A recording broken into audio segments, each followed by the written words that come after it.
This is the Retirement Key Podcast with Justin Dobak, financial advisor of Abich Financial Services.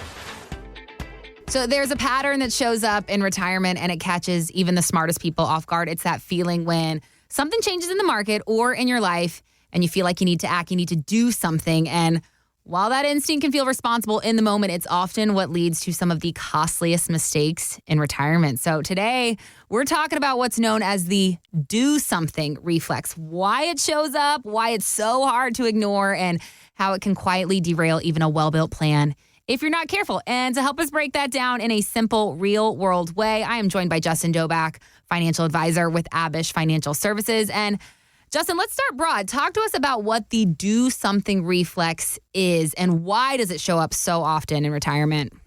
Absolutely. So the do something reflex, all right, it's the urge to change something because, well, something just doesn't feel right, right? There may be some headlines out there. Let me talk about, current moments right now. This AI bubble and all these companies, Micron, Advanced Micro Devices, NVIDIA, all these companies up, 40, 50, and some of those first two examples, 300, 400% in just a couple of months. People are wondering, when is it going to come down? And here we are, we're in the middle of June. We're starting to see a little teeter, a little bit of a sell-off, and now people are knee-jerk reacting, basically saying, well, let's do something. Let's do something. Again, right? So it's driven by just this idea that something needs to happen. The idea of, I'm going to use the word complacency. That's a charged word, but sticking course as something that's always wrong, okay? So the key kind of point I want to say is, reacting to the news is not the same as responding to the plan. Justin, why do you think retirement makes people more reactive than they were during those working years? Even if they've been investing for decades, even if this isn't their first rodeo, why are they more reactive during this time? So there's a couple really good reasons why people are more reactive in retirement to the do something reflex. And in just a couple, I'll rattle off, right? There's no more paychecks coming in. All right. So these losses to the portfolio don't seem like something that is easily replaced by, say, contributing to your 401k, IRA, et cetera, right? These withdrawals from the portfolio, compounding with losses, also, it hurts. It's a double negative to the portfolio, so it stings a little bit more. You also feel like you have less time to let these accounts recover, right? And that's true. The time horizon of a 30-year-old versus a 70-year-old is considerably shorter, okay? But I feel like the biggest reason that I see it happen is I deal with a lot of type A folks, and I love them. I genuinely do. But these are the people who have had control of something their entire lives. What happens when they retire? You're basically controlling, when you get up, what time are you going to the golf course? What time are you grabbing a fishing rod and going out and fishing with Justin? Right? They feel like, this is now something that I can dedicate time to. And who wants to, when you're dedicating time to something, do nothing? So it's just a thought. That's a great point, Justin. I'm curious, though, what are the most common do something moves that you see, things that people do that maybe feel smart in the moment, but they actually hurt their plan in the long run? What are some common ones? So the common do something reflexes, the knee-jerk reactions are going to be selling after decline. All right, that's the obvious one. We here we are, June, where we basically were at all-time highs. Now we're seeing a little bit of a pullback. This is where people want to be active and say, well, I don't like what's happening out there. Let's sit everything in cash and wait it out. But lo and behold, if you miss, I forget what the key statistic is, so listeners, don't quote me on this one, but I believe in the past 50 years, if you sat cash for just the 10 greatest days in trading history, your overall return would be cut in half, okay? Now, again, don't quote me on that. Do your research. But the idea is that you want to keep some portfolio allocations to maintain market focus because these dips are inevitable. All right. Another one is moving too much to cash, right? Fear, making sure that, cash doesn't lose, but cash sure does lose to inflation, which as a couple of weeks ago is now up to about 4%. Right now, this is fueled by short-term oil surges, et cetera. But hey, the high yield savings account that I'm in right now is paying me 3.5%. All that's taxable. Inflation's 4%. I'm losing dollars. right now. Okay.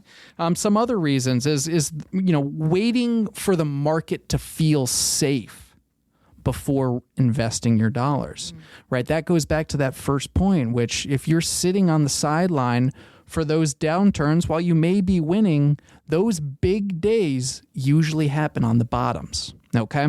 So if you're sitting on the sideline, you get to, April of last year, right? The tariff war. And then what happened at the bottom? The famous tweet.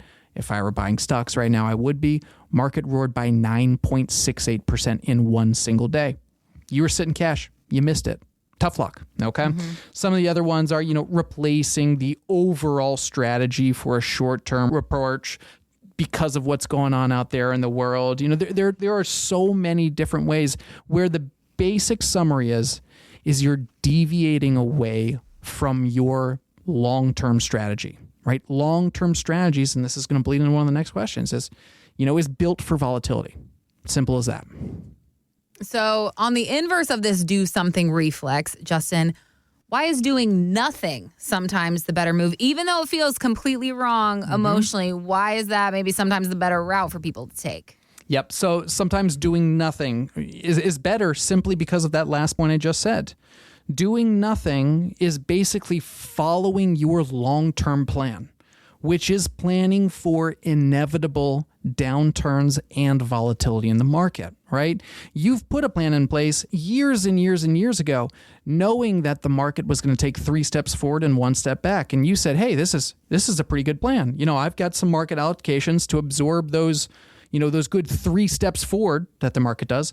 But I've also got some plans in place for that 1 step backward, which is inevitable.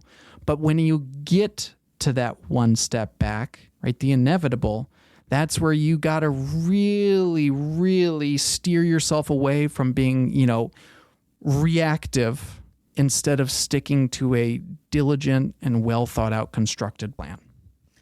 Now, Justin, you've used the word tinkering before, so I'm curious what that looks like in real life, and how does tinkering slowly derail a solid retirement strategy? Can you talk to us about that? Yeah, so tinkering can basically derail over time a well set and established plan. Okay. Like I said, if you've put something in place that is a 10, 20, 30-year plan to protect some of your assets and to grow a majority of your assets, and you have these buckets that you can distribute from, right? Follow the plan. When you start tinkering, while in the short term, it feels good. You have immediate satisfaction. You say, hey, I'm being active. The market's moving downwards. Now I feel involved with my financial advisor, but instead, what you're doing is you're basically directing and forcing that advisor to follow your short-term needs and desires and pulling slowly but surely you away from your long-term goals and strategies. And what this can do is have rippling and detrimental effects in the future. And this is why, I want all folks out there who use financial advisors, or if you're not using one, to follow the lead and advice of that advisor, because they always have your interest in mind. They always want to make sure that whether you want full involvement in the portfolio or not, that you're moving in the right direction despite the inevitable downturns or the inevitable up markets, right?